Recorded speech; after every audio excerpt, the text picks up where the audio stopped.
Antimatter क्या है? अगर ये धरती से टकरा गया तो क्या होगा? सोचो, अगर मैं आपसे कहूँ कि इस यूनिवर्स में एक ऐसा पैड अर्थ है जो अगर सिर्फ एक चम्मच भी नॉर्मल मैटर से टकरा जाए तो उसे एक पूरा शहर तबाह हो सकता है। क्या आप यकीन करोगे? ये कोई साइंस फिक्शन मूवी की कहानी नहीं है। ये है एंटीमेटर, यूनिवर्स की सबसे मिस्टीरियस और सबसे महंगी चीजों में से एक। लेकिन एंटीमेटर आखिर क्या है? ये बनता कैसे है? और सबसे बड़ा सवाल, अगर एंटीमेटर धरती पर आ गया तो क्या होगा? आज की वीडियो में हम बात करेंगे, एंटीमेटर का पूरा राज समझेंगे, इसलिए वीडियो को एंड तक जरूर देखिए। सबसे पहले एक सिंपल एग्जाम्पल समझिए। आपका शरीर एटम से बना है। हर एटम में इलेक्ट्रॉन्स और न्यूक्लियस होता है, लेकिन साइंटिस्ट ने डिस्कवर किया है कि हर पार्टिकल का एक उल्टा वर्जन भी होता है। जैसे इलेक्ट्रॉन का ऑपोजिट है पॉजिट्रॉन। पॉजिट्रॉन बिल्कुल इलेक्ट्रॉन जैसा होता है, बस उसका इलेक्ट्रिक चार्ज उल्टा होता है। इसी तरह प्रोटॉन का ऑपोजिट एंटी प्रोटॉन होता है, और इन सब ऑपोजिट पार्टिकल से मिलकर बनता है एंटीमेटर।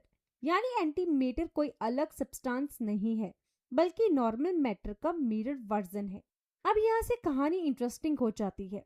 जब मैटर और एंटीमेटर एक दूसरे से कनेक्ट में आते हैं तो दोनों तुरंत गायब हो जाते हैं, लेकिन वो सिंपली डिसअपीयर नहीं होते। उनका पूरा मास एनर्जी में कन्वर्ट हो जाता है। इसी प्रोसेस को साइंटिस्ट इनहिलेशन कहते हैं। इसी वजह से एंटीमेटर को दुनिया का सबसे पावरफुल एनर्जी सोर्स माना जाता है। अगर सिर्फ एक गर्म एंटीमेटर और एक गर्म मैटर आपस में रिएक्ट करे तो लगभग 43 टेराजॉल्स एनर्जी रिलीज हो सकती है। ये एनर्जी बहुत ही विनाशकारी है और एक बड़े विस्फोट का बराबर हो सकती है। इसी वजह से एंटीमेटर को फ्यूचर स्पेस में प्रोपल्यूशन और एडवांस फिजिक्स रिसर्च के लिए बहुत इंपॉर्टेंट माना जाता है। लेकिन इतनी एनर्जी के साथ एक बड़ी प्रॉब्लम भी है। एंटीमेटर नेचुरली बहुत कम क्वांटिटी में मिलता है। साइंटिस्ट इसे प्रैक्टिकल आइसोलेटर्स में बनाते हैं।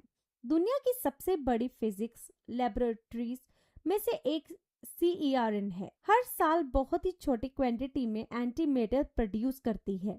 सबसे हैरानी की बात यह है, इसे बनाना और स्टोर करना इतना मुश्किल है कि एस्टिमेट्स के मुताबिक अगर लार्ज क्वांटिटी बनाना प्रैक्टिकल होता तो उसकी कॉस्ट अनइमेजिनेबल होती, और इसे किसी बोतल में भी नहीं रखा जा सकता क्योंकि बोतल भी मैटर से बनी होती है। इसलिए एंटीमैटर को पावरफुल मैग्नेटिक फील्ड्स के अंदर वैक्यूम में सस्पेंड करके रखा जाता है। ये इस बात पर डिपेंड करेगा कि क्वांटिटी कितनी है। अगर माइक्रोस्कोपिक अमाउंट हो तो सिर्फ एक छोटी सी एनर्जी रिलीज होगी, लेकिन अगर ग्राम्स या उससे ज्यादा क्वांटिटी मैटर से टकरा जाए तो बहुत ही पावरफुल एक्सप्लोजन हो सकता है। अच्छी बात यह है कि नेचुरली इतनी बड़ी क्वांटिटी का एंटीमैटर अर्थ तक पहुंचना बहुत ही अनलाइकली माना जाता है, इसलिए हमें इससे डरने की जरूरत नहीं है।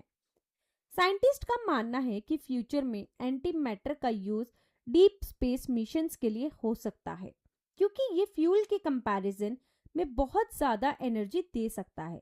लेकिन अभी टेक्नोलॉजी इतनी एडवांस नहीं हुई कि हम इसे लार्ज स्केल पर बना और सेफली स्टोर कर सके, इसलिए ये फिलहाल रिसर्च के सब्जेक्ट है। यूनिवर्स जितना बड़ा है उतना ही बड़ा उसके राज भी है। एंटीमेटर हमें बताता है कि नेचर कितनी अजीब और कितनी फैसिनेटिंग हो सकती है। शायद आने वाले सालों में ये टेक्नोलॉजी स्पेस एक्सप्लोरेशन को बदल दे या फिर हमें यूनिवर्स के और गहरे राज समझने में मदद करे। अगर आज की वीडियो से आपको कुछ नया जानने को मिला हो तो वीडियो को लाइक जरूर करें, अपने दोस्तों के साथ शेयर करें और वर्ल्ड क्रिएचर को सब्सक्राइब करना बिल्कुल मत भूलिए। बेल आइकॉन को दबा दीजिए, क्योंकि अगली वीडियो में हम लेकर आएंगे साइंस और यूनिवर्स के और भी हैरान कर देने वाले राज।